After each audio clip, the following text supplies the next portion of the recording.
Everyone thinks people-pleasing is about being kind and helpful, but it's actually one of the most damaging subconscious survival strategies, leaving high achievers burnt out, anxious, and in toxic dynamics. Here's the truth. People-pleasing isn't about kindness, it's about survival. It's rooted deep in the subconscious mind's need to avoid conflict and maintain connection at any cost. While you think you're being nice, your brain is running an old survival program designed to keep you safe and liked by the tribe. People-pleasing is often a form of the fawn response, a trauma response that kicks in when fight, flight, or freeze don't feel like options. As a child, maybe you had a parent who was emotionally volatile or codependent, and you learned early, if I keep them happy, I'll stay safe. So you adapted, sacrificing your own needs to maintain connection to your primary caregiver, which for a child is the best option to guarantee their survival. It's actually a very smart maneuver on behalf of your subconscious. It's like being a chameleon, constantly changing colors to blend in and avoid danger. But the problem, as adults, we keep saying yes to everyone else, at work and relationships, until we're burnt out,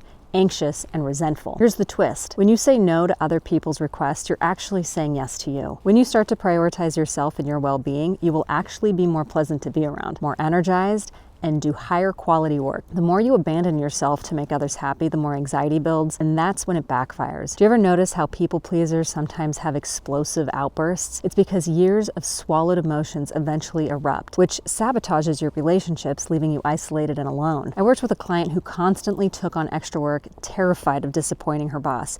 After just a few sessions, we reprogrammed her belief that saying no equals rejection. Now she sets boundaries with zero guilt and has more time for what actually matters to her. If you're tired of the anxiety, the overwhelm, and the constant fear of letting people down, it's time to break the cycle. If you're ready to reprogram this pattern out of your subconscious and finally set boundaries without the guilt, sign up for a complimentary 15-minute Zoom call with me. The link is in my About section.